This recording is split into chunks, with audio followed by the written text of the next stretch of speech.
We're talking today with Tracy Tennant. She wrote a book called Confessions of an Ex-Mormon that covers a lot of things that people need to understand on their journey out of Mormonism into biblical Christian faith.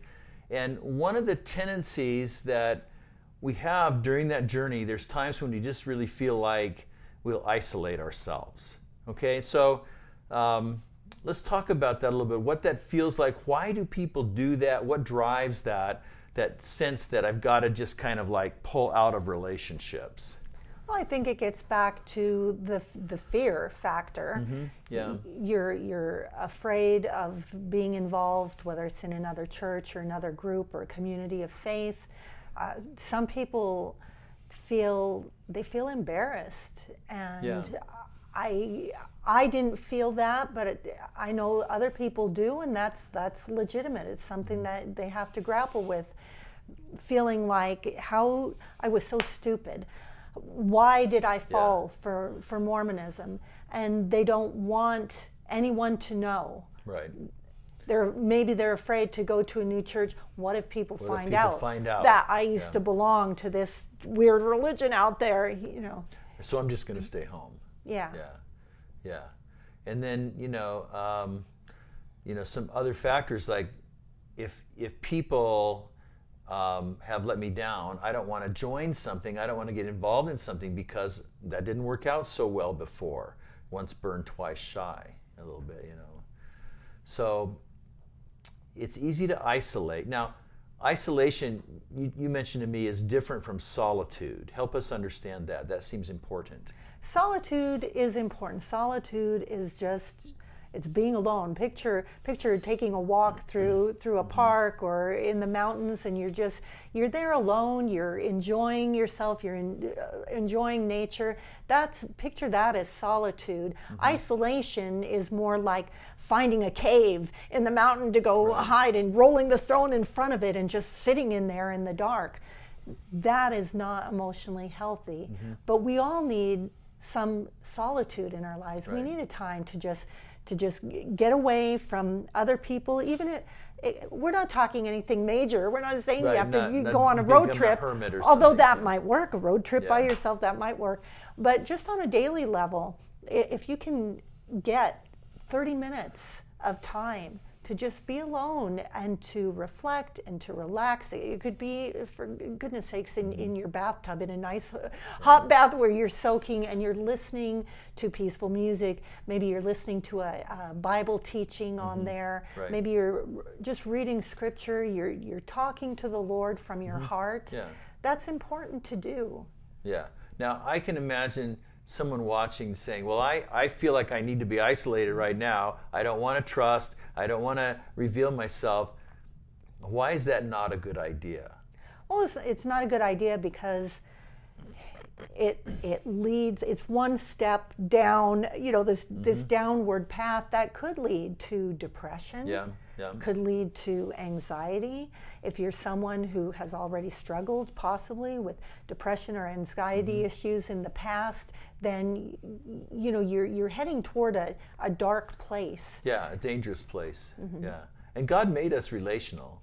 I mean, He created us to live, and so ultimately we're not going to experience God's best for us if we're not in relationships, in meaningful relationships with other people. Right. Think of it, look, probably most of us as young teenagers have gone through that first crush, that first big, romance. Yeah. Oh my goodness, you can't eat, you can't sleep because of this is somebody who, you have these intense emotional feelings toward. And of course, those don't last. The other person that you have a crush on might not even know that you exist or care. Yeah. And you're heartbroken. Well, so what do? Do you just say, I'm never going to get married. Forget about relationships. Forget about romance. Yeah. No, you don't isolate yourself then. I mean, maybe for just a little while. Right, but you may lick your wounds a little bit. Exactly. Yeah. But no, you go on, you learn. As you mature, you have different types of relationships and whatnot. So the point is that relationship with other people are important for your mental health, for Yeah. your emotional health. Yeah. You don't say, well, because I've been burned, I'm now going to withdraw. Right. It doesn't you might mean feel like saying that, but it's Right. not healthy to do that. Yeah. Right. And so with that in mind then, what are some ways to connect? What are some ways to overcome isolation so that we can experience that healthy thing? most churches, they have like maybe a women's Bible study or a men's Bible study. They have all these auxiliary things. So even if you're not ready to go to church or make that Right. commitment to a church or whatnot, they have these less formal Right. groups that you can be a part of. There's all kinds of social media groups, and you have to be careful there too, Yeah. because if you are wanting a relationship with the Lord, you still have the spiritual tuggings. A lot of those groups are they can be quite hostile to religion. Right. So you want to find one where there's people who maybe are going through what you've been through, what you're going through, but they're upbeat, they're encouraging, they've developed a relationship with God of the Bible. Yeah. And that can be really helpful. Yeah, definitely. Can be helpful. And I think, you mentioned finding a way to connect at a church. And I think, for our audience here, joining a church or becoming part of a church can be kind of daunting because, again, that didn't work so well before. And so there's some hesitation on that. How would you, help a person understand how they can still connect without necessarily worrying about that? It's hard, but as best as you can, take off your Mormon glasses Yeah.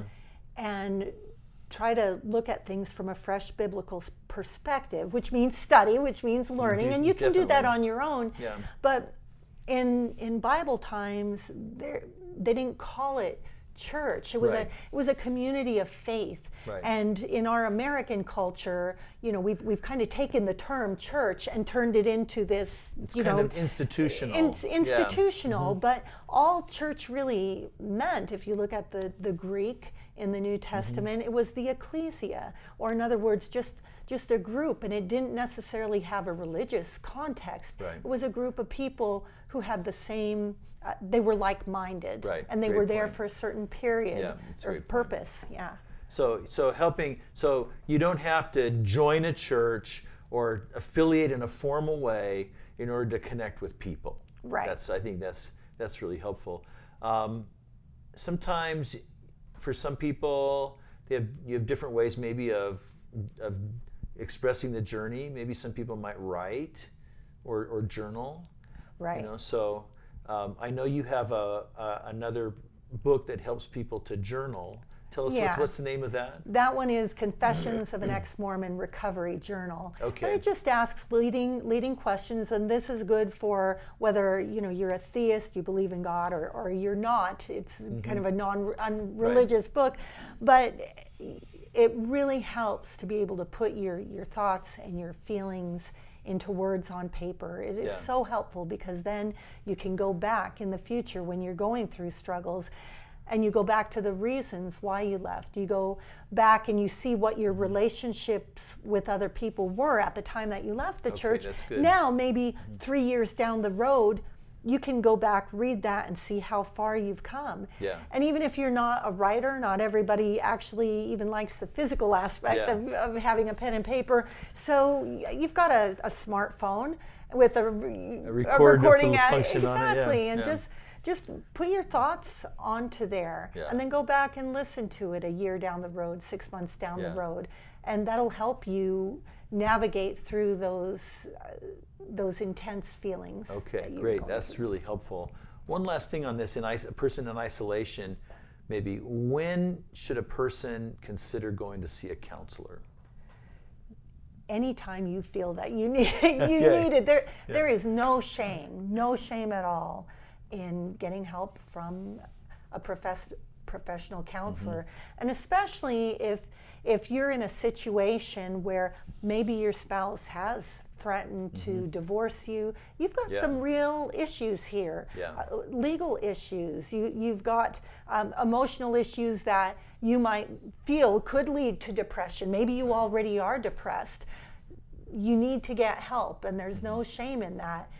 Be sure that you contact someone. You can get good resources from a pastor, maybe from friends who have already left the church. They might have some good suggestions.